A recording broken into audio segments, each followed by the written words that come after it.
Welcome back to Prodeus, as always. Whenever I've got limited time on my lunch break, this is the game that I go to, because each of the levels is nice and digestible, and we can get through them quickly. So, this is Progenitor. It's another level I've never played, but now I've got a bandolier, which means that each of my weapons will last a little longer in my hands. That'll be cool.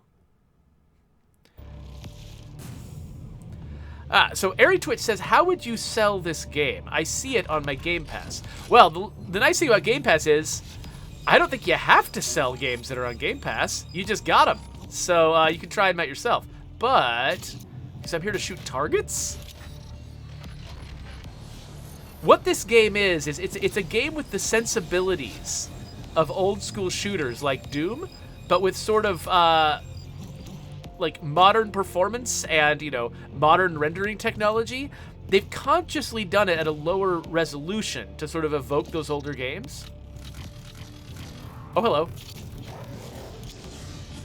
Hey, these guys can shoot crap at me? They are not normal dogs. I wonder how this game does on the Can You Pet the Dog Twitter channel. Because I don't think I can pet these dogs. Let me switch to a more versatile gun. But yeah, so it's an old school shooter, like from like the Quake era, probably. Except, I mean, you play it, you know, using modern controls. It performs at modern speeds. It has detected me as a vessel. But interestingly, like all of the characters, I can't tell. I've gone back and forth about whether I think the characters are being rendered in 3D, but with some weird positioning behavior that makes them look like sprites, or if they're actually being rendered out as sprites. But either way, they're doing a lot to really try to evoke the vibe of those old school games, really trying to like get at your nostalgia feels. Another thing that I've heard people really praise about this game, and one of my favorite game critics, Matthew Castle. Oh, there's the target. Talked about the fact that the game is really, really over the top with the splashiness of the gore. Look at when these characters are destroyed. They make huge splashes. They leave enormous stains on the ground. And like when you, especially these like bright guys, as you destroy them, they explode in liquid, and the liquid just goes everywhere. And, you know, this is something you couldn't have done in, like, an older school game like Doom, just because you couldn't afford to render all of that nonsense. But this game, okay, so I just opened a door over there, but I kind of want to look around in here. There might be a secret or something.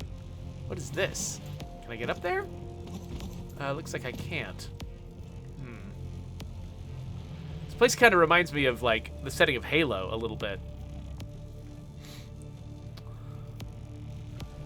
Oh, wait. Oh, there's a secret down here. Yay. Oh, not technically a secret, just a hidden ore fragment. All right, so is this room not interesting? It looks like this room is not interesting. Okay. How do I get back to an interesting room? There's nothing over here that I want either. Okay. Not an interesting room. Let's go somewhere else. Let's go through this door that I unlocked. Ah, here we go. Another target to shoot. And what do you bet these doors are going to open sometime later? And I'm going to take a different route through this level on the way home.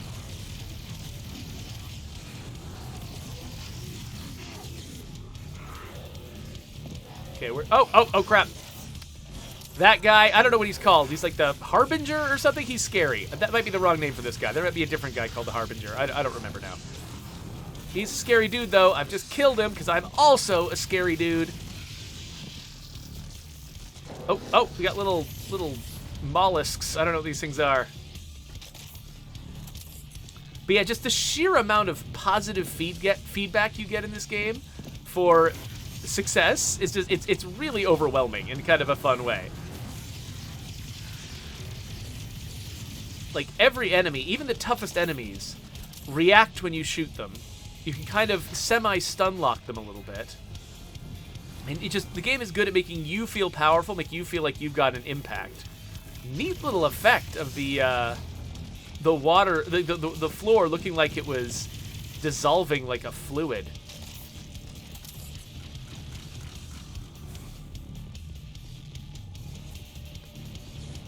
I wonder why they gave me those ammo recharging pads.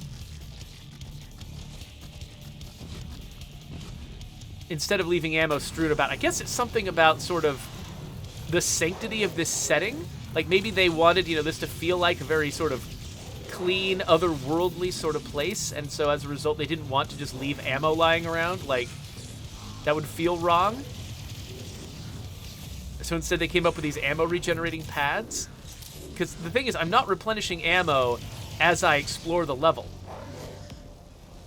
Like I'm out of ammo for this gun, and unless I find another pad, that's it for that gun. I've got to figure out what else I want to use instead.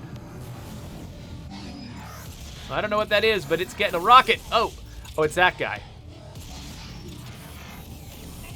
Okay, I really should not let him hit me with that, but I am letting him hit me with that. Okay, I think I got him, but I'm in trouble now. All right. Back to a more useful gun. Let's try this shotgun. There we go. Oh, good. Replenishing ammo. Unfortunately, I don't see anything that can replenish my health. Oh, let's get... Okay, so I do really like that gun, but I'm going to switch to this one just because it's fun to change things up. Yeah, I'd really like to get some health here. That would be great. I don't want to shoot that yet. Let's look around a bit first. Oh, wait. Okay, there's splashes on the wall. Classic Doom signaling that I'm back in a room I've been in before. I might have gotten turned around. And I'm opening doors now that were locked the first time I went through it. So this weapon is cool because it's got an alt fire mode that's a sniper rifle that does a bunch of damage. But only if you hit the target.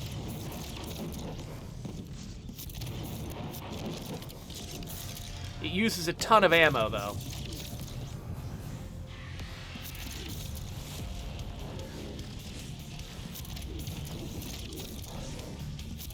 But on most enemies, it's a one-shot kill. The larger enemies, you might have to hit a couple of times, but... There we go. Ah, health. Not a lot of health, but health. But health. Oh yeah, so I'm passing through all of these portals. They could be just dropping me anywhere in the level. Actually, let's look at the map of this level. Okay, yeah, it seems like so far everything's interconnected. I've just spawned at the top of some column here. By the way, I love their map. Their map is basically, it's almost like opening up the game in like Unreal or something and like poking around and seeing where everything is. But just, you can sort of fly around with the same kind of freedom you have when you're a game developer working on a level. So it looks like I'll be descending down towards the main body of the level again. And I did miss over here a collectible, and I do want to get those. The collectibles are a currency I can spend on stuff. Oh, and what's this? Another collectible that I missed. No, that's me. That's where I am. Okay, so if I go down this thing and kind of turn right a little bit. Oh, hello. I will be near that collectible and I can maybe get it. Okay, so...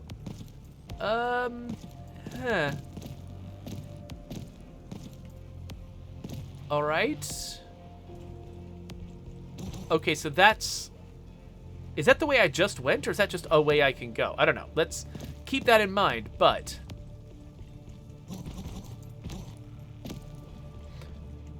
So my son has started beginning a lot of sentences with the phrase, one thing. And because of that, like, it always makes me think of that one Linkin Park song that starts, one thing, I don't know why, it doesn't even matter how hard you try. Keep that in mind, I designed this rhyme to explain in due time, whatever, you know, that whole deal. Whenever he says that, I start getting that song in my head, and now whenever I say any of the lyrics, it also gets that song in my head. So I just said, you know, I'm going to keep that in mind. And then my brain went, keep that in mind, I designed this rhyme to explain in due time. My brain is just doing that all the time now. Okay, so this sends me up there for reasons I don't understand. Oops, that's not the menu. Where am I trying to go? I am not sure where I am trying to go. This does not seem to be telling me. Okay, I'm going to go through this one more time and see if there's anything up there that I've missed. If not, I'm going to assume that this is just a wrong turn. Okay, so I appeared here.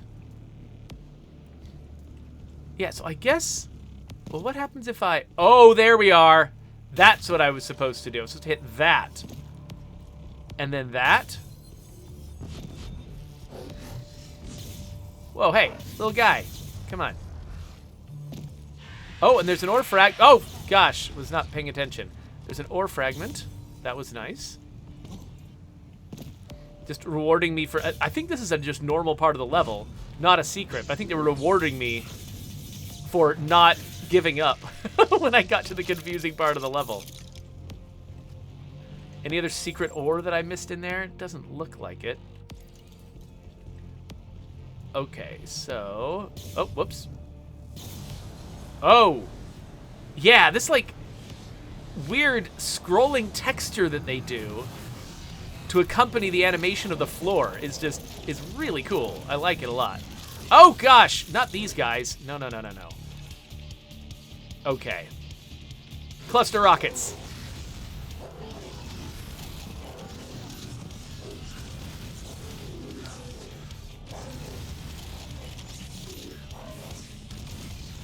Cluster rockets are nice because you can miss with a couple of them. I don't know if they overall do... Well, actually, I don't see that Harbinger guy in here anymore. Did I actually take him out with that one volley I shot at him?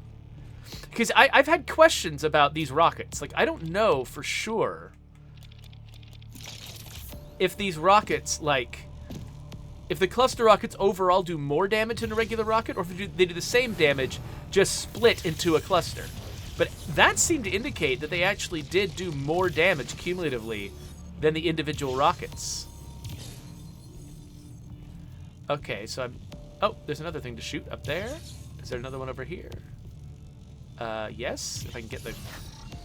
There's no auto-aim, unfortunately, on...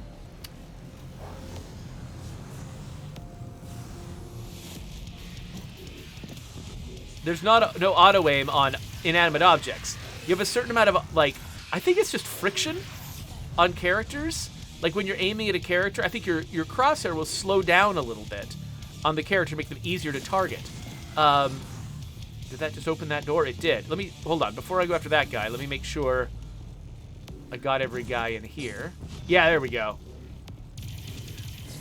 Yeah, there's a little bit of either attraction or friction on characters, which makes it easier to target them with, oh, gosh. Okay, we're opening multiple doors at once now. So there's that one over there, but I don't want to go to that one. I want to go to this one.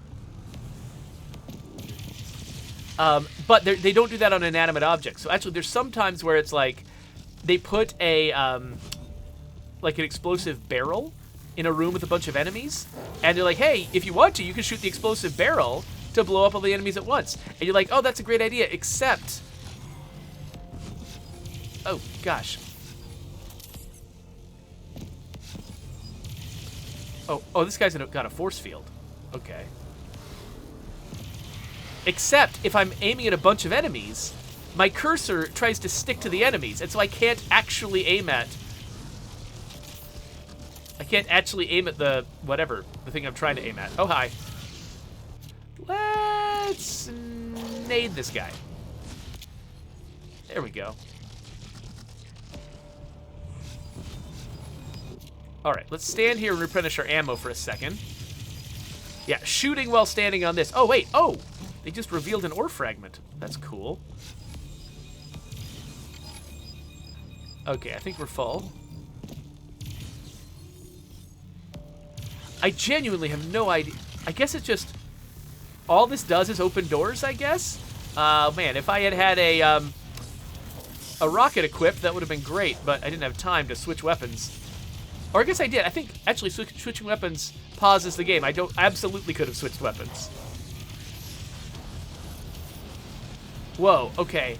Man, this is such a neat effect because even though they are using modern technology and modern performance to make all this stuff work, the techniques they're using, we're not out of reach to the older games that they're aping. Like scrolling textures on the floor.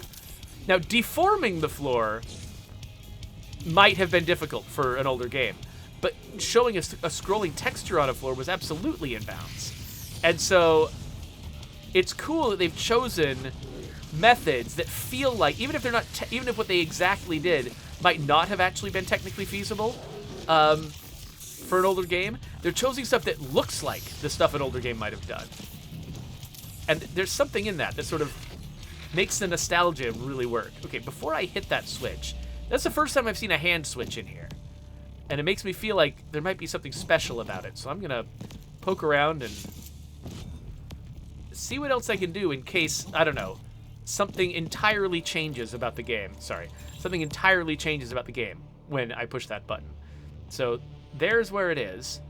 Let's look around and see, are there any collectibles that I missed?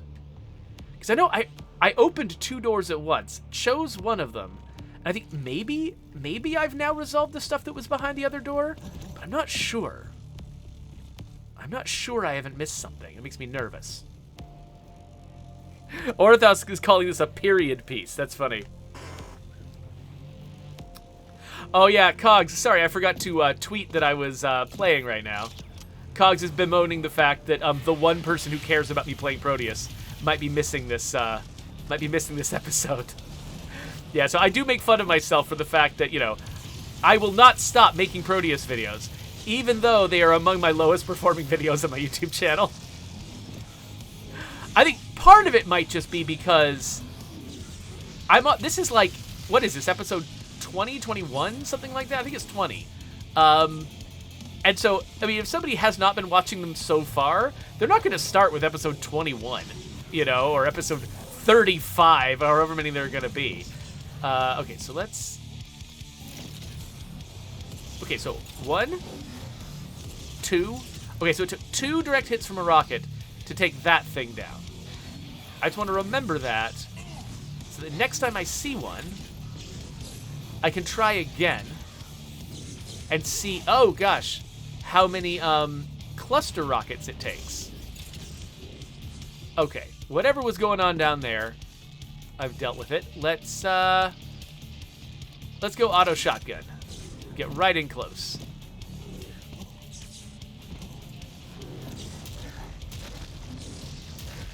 These guys take a lot of shotgun blasts.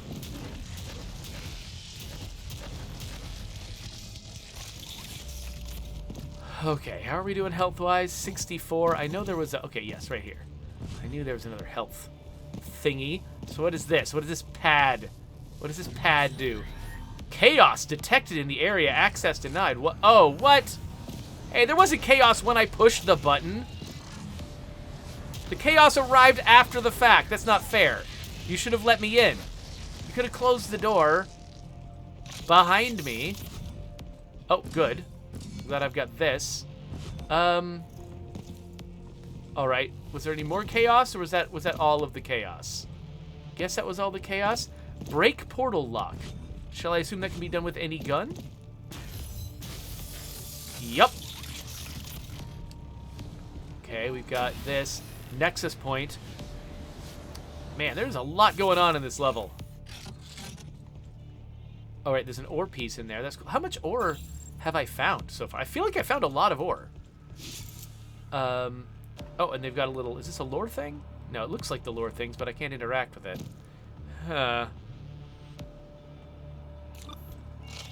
Recovery beacon... Oh, yeah! You stop that! Hey, that was a normal enemy. Okay, I've activated a beacon now. Eradicate the... Okay, so we had blue enemies this whole time, but now we've got red enemies. I'm sorry, I'm actually having a lot of trouble following the story of this game, because this game's story is mostly, you entered a room and filled it with blood. It's sort of what this game's about. Somehow, I started out fighting these enemies that bleed red, and at some point, something was introduced that started transforming them into these enemies that bleed neon blue. Oh, gosh! Okay, hold on.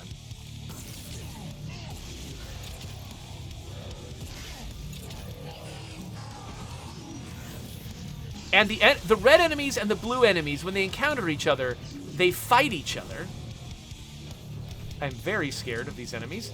Okay, see, that's what I need the cluster thing for. Because some of them will hit.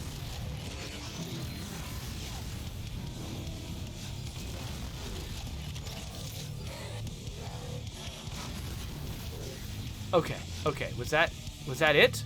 Because I've got 12 health, so I would like that to have been it. I'm gonna poke around, try to find more health in case I don't know what happens next. Oh, there's an enemy right there. Luckily, I've got an ammo replenishing pad, so don't worry too much about wasting rockets on a minor enemy. But yeah, so all I can tell from the story so far is they start with red bleeding enemies. They start transforming into neon blue bleeding enemies. Oh, what? Here we go. And then they're fighting each other, and sometimes I get into levels where I'm fighting one of them, and then the other one shows up, and I don't know. I don't know what's going on. I guess I'll go through this. Now where am I? Okay, they're all, see, you can see they're all fighting each other up there. Like, they don't need my help. I should just let them play this out.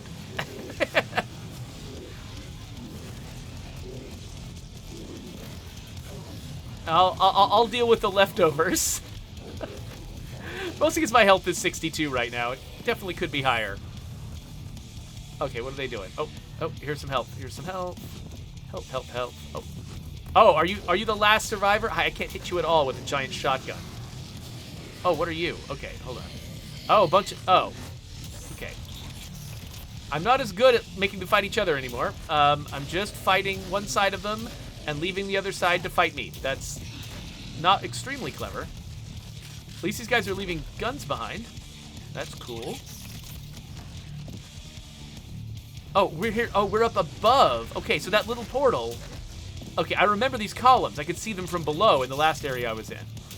So I just teleported up a level, basically. Okay, quickly I'm going to look at the map and see if it tells me anything about where I need to be. Oh, there's an enemy over there. Oh, and a collectible over next to them. Okay, so around the corner to the right. Let's do this. Collectible and enemy. Haha. All right, that was the last one for that wave, and now we got more.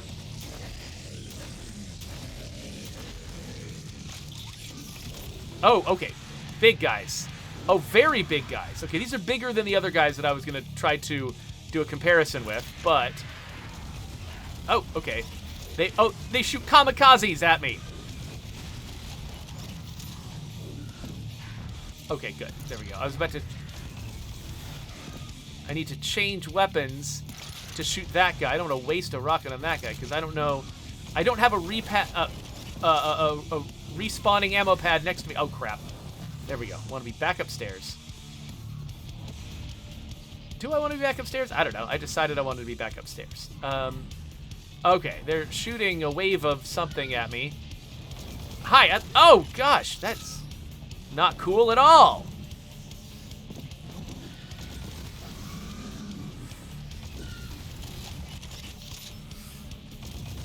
Maybe that guy was the Harbinger.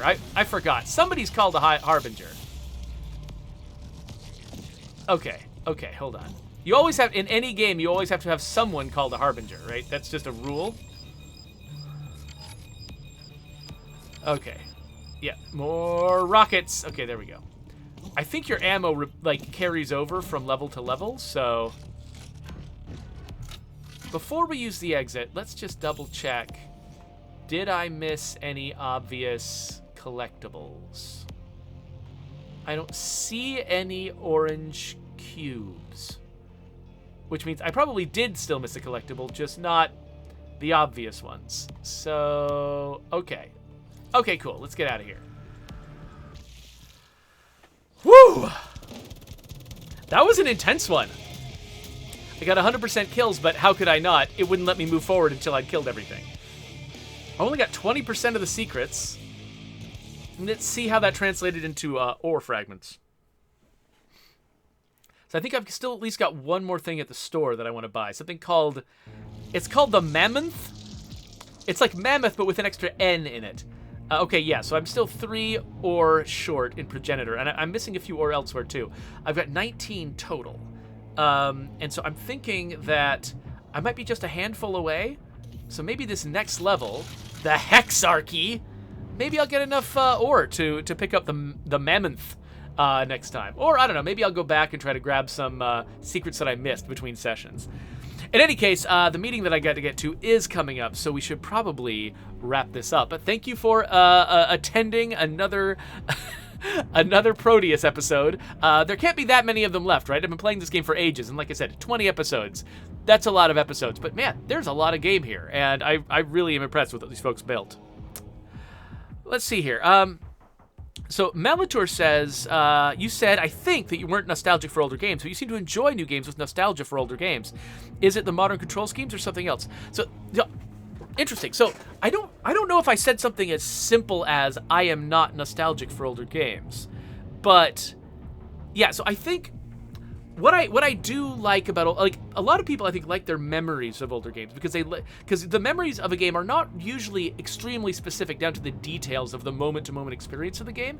Usually, in a game is simulating something bigger than itself. Usually a game is trying to sort of like immerse you in an experience that the game itself doesn't actually represent. Your imagination is doing some of the work. And, the more like high fidelity the art is in a game, the easier it is to do that work. But still, even in the most photorealistic, crazy, high detailed, high fidelity game, it's still your imagination doing a lot of the work at creating the experience you're having. And so that's been true from the very beginning. And so, a lot of these older games that people have nostalgia for, what they have nostalgia for is, and what I have nostalgia for is, the experience that my imagination was having while playing the game, not the actual tactile, hands-on experience of playing the game. And so I think, when I don't enjoy going back to old games that I used to love, a lot of it is because the tactile experiences of modern games have moved on, and those games are, the user experience is a lot better. It's a lot easier to like slip into a new game and learn how to play it. The controls feel, much more familiar and easy to use. And so, like, you get really accustomed to that, and it becomes an obstacle to your imagination to play an older game that doesn't provide a lot of those benefits that you've gotten used to. But the experience from your imagination, my imagination gave me an amazing experience playing Doom.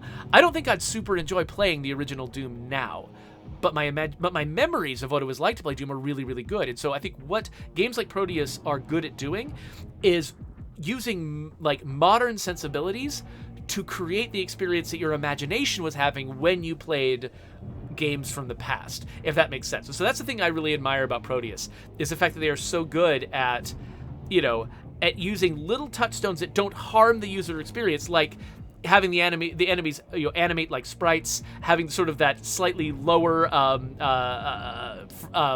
resolution, things like that, and using like stylistic choices like the scrolling textures, which are things that you would have been familiar from older games. Like, they're using a lot of that stuff to create the environment of an older game, but the running around and jumping and like the actions and things, the sort of the tactile feel of playing the game is thoroughly modern. And so between those, it sort of like, it hits this really great sweet spot for me where it's tapping into what I imagine those older games were like, while also giving me an experience that I can enjoy as a modern player. So I hope that explains threads that needle that you're talking about. It explains why, I don't like to go back and play a lot of super old games. It was really fun to go and check out Kingdom Under Fire, for instance, recently, which, very old game, very old, user experience sensibilities. I would not enjoy just sitting down and playing it seriously, but taking a slightly ironic angle on it and be like, wow, look what this old game was trying to do. That's crazy. that was still fun for me. But I wouldn't be able to just sit down and just enjoy playing Kingdom Under Fire like it's a brand new game today, because it's just so old, and it was just made in an era where people expected different things from the experience. And I've been keeping pace with games, and I'm just like, my brain is where everyone else's brain is in terms of what they expect a game to be able to do, and I think that's good, right? It makes it means that if my sensibilities are tuned to sort of modern expectations, that means I'll make better decisions about the games that I work on. Okay, I guess it's probably time to go, and Cogs has got a suggestion for somebody I can rate, so we'll do that in just a second.